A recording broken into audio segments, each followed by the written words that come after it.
Thank you very much for inviting me here for this talk today. I would just like to mention that there's a tone which has already been set very nicely by the previous speakers, and I would just go to the implementation level. That is what ACG is in, and that is one of the biggest challenges, that when you come to implement this technology for anti-counterfeiting on the production line, how easy or difficult it is, and what are the areas that you have to keep in consideration.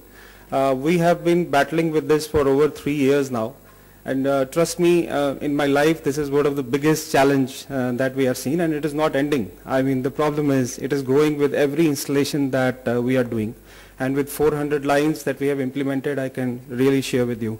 I think we all know, and just to add to it, from the pharmaceutical perspective, it is a $75 billion market for the counterfeit, which is growing faster than the pharmaceutical industry at 13%.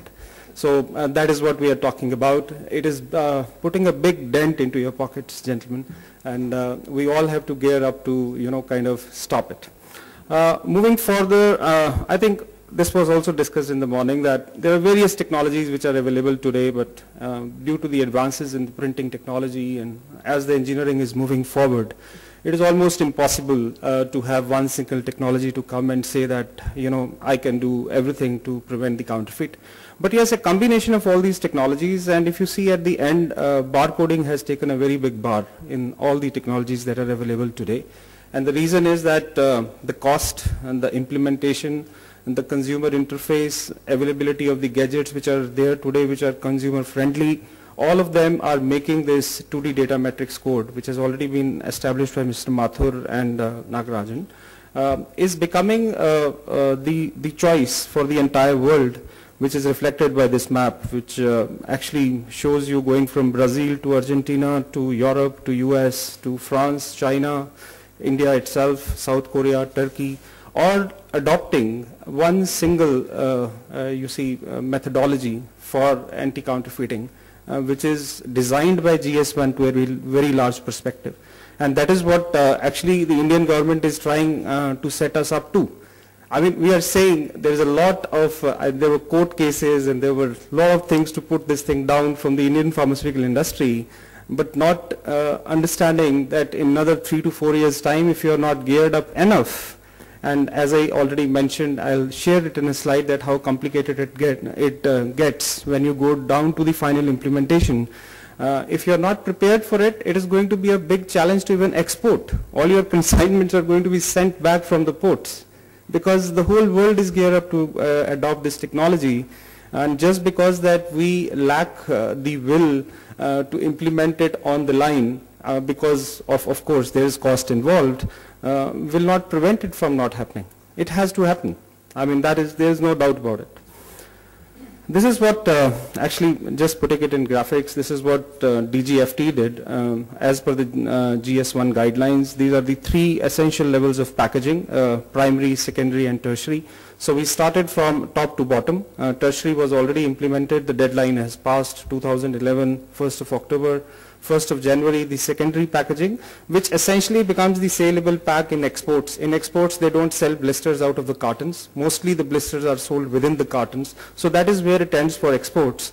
But in some countries where, in Africa, where the blisters are sold out of the cartons, we are also told by GS1 to implement it on the primary or the blister level. And the deadline for that is 1st of July 2014. Just coming to the implementation side, if you look at the left-hand side, you will see, I hope it has, yeah. So just coming to this slide, if you see this particular part of it, this is your label, which is getting applied on the bottle.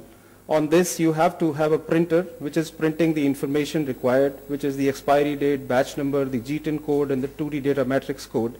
Next to that is a camera, which actually will read whether this code will be decoded by the consumer or not, and whether when it reaches the retail shop, the scanner, which is just a very cheap scanner, 20,000-30,000 rupees, would it be able to decode that code or not? That gets established right here on the production line.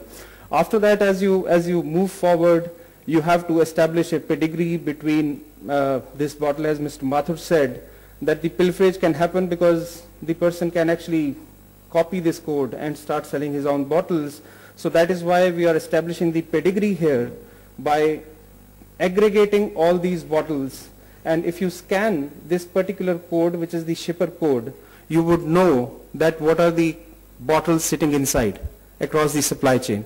And as you go further, these shippers actually get into a big pallet, and this pallet now, when it is rolled out on the truck or it gets to any country, you can actually scan that particular barcode and see that what is the carton sitting inside. That will prevent the pilferage from moving further. And as you are seeing that in every stage there is a lot of instrumentation required. You are talking about online printers which are capable of doing variable printing. You are talking about high-end camera inspection systems which are not only grading the 2D data matrix code but also doing the OCR, optical character recognition of the unique number that you are putting there, so that the consumer, if he does not have a smartphone, he can at least SMS the number using a normal phone. Both the facilities have been made available. Going forward, you need 4 to 6 cameras to look at the circular printing of the 2D data matrix code. Going forward, you are looking at automatic printing happening, which is an interlock between 360 degrees and the shipper label that gets generated. And please be aware that in India the processes are very manual, and you are talking about following SOPs and bringing down your production rates, and until and unless you have the right partner engaged with you who has a lot of experience in doing this. So I'm saying, starting from the database, basically, I mean, and imagine billions of entries getting into the database at a certain point in time, and a consumer sending a message to your database and not getting reply for 2 days, whether he should consume. If your architecture of your software is not proper, this can actually happen. That you have a system which is already available in the field, but it is not working because your database was not designed properly. So the idea here is that the technology which is suggested is implementable, but there are many pitfalls which have to be considered before you enter into the implementation of technology, and that is where the whole pain has to be taken for the implementation of technology. But yes, from the perspective that I have shown you just before this slide, that the whole globe is moving towards this and there is no escaping from it, I mean, it is now the right time, because if you roll out and if you start working on this today, it will take you at least 1 year's time to even percolate it down the people in the supply chain. That, to follow the SOPs, to follow the kind of new methods of packaging that they have to learn. Because we cannot automate every line by putting maybe $500,000 on each line. So most of it would be SOPs which will be followed, augmented by necessary automation, so that we at least get the ball rolling. And as the world adopts the technology, we are geared up to keep our supplies going to various parts of the world. And that is all I have to say. We'll have more discussions during the question and answer session, please.